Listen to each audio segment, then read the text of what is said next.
mga farmers, nag-harvest na po tayo dito ngayon. Dito po sa 4,000 square meter na longpin.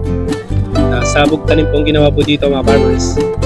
At irrigated po siya.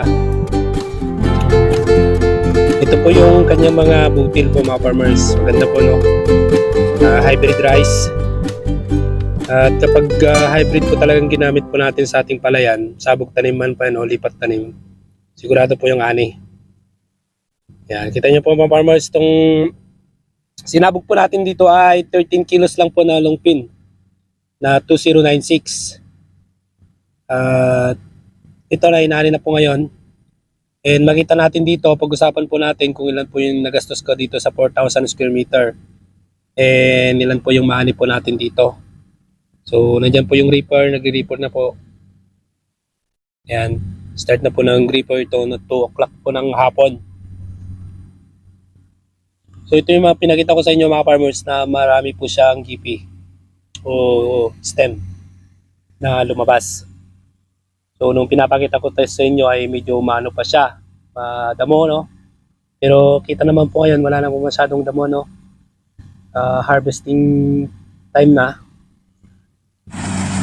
Gastos po, ito na po yung gastos po natin sa longpin 2096 na 13 kilos. So sabog tanim pong ginawa po natin dito.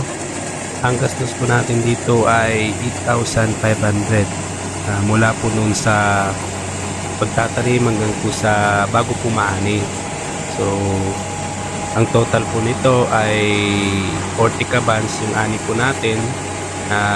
Ang presyo po ng palay po dito ay 19 pesos per kaban. So a total of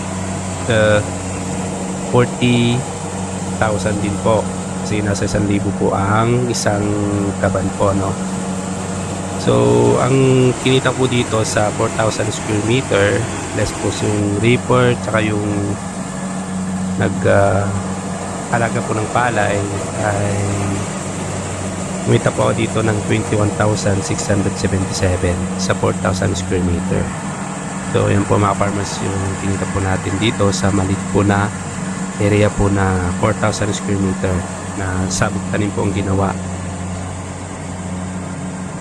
Sa mga nagtatanong po kung ano pong abono pong ginawa, ay kinamit ko po dito 2 pug po na swire na triple 14 tsaka isang bag po na urea na granular po, ano.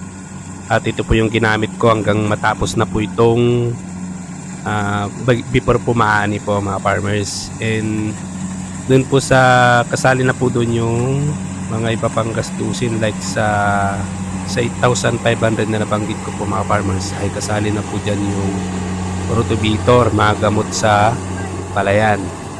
Yan po yung mga ginamit po natin. At yan po mga farmers yung kinita po natin dito. Ang average po nito per kaban po, ano, mababa lang po mga farmers, 55.64 po ang kilo po ng ano, nung per kaban po niya mga farmers. So yan po yung inabot po nung ating 4,000 square meter na tanim na longpin, sabog tanim po ang ginawa at wet season po mga farmers. So sa mga nagtatanong po sa about sa pagtatanim ko, normal lang po ito mga farmers, yung kagaya po ng mga karaniwan po na farmers po dito sa amin ang pagtatanim po namin. So yan mga farmers, maraming salamat, hanggang sa muli po, bye.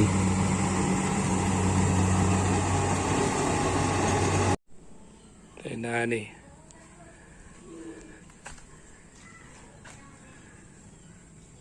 40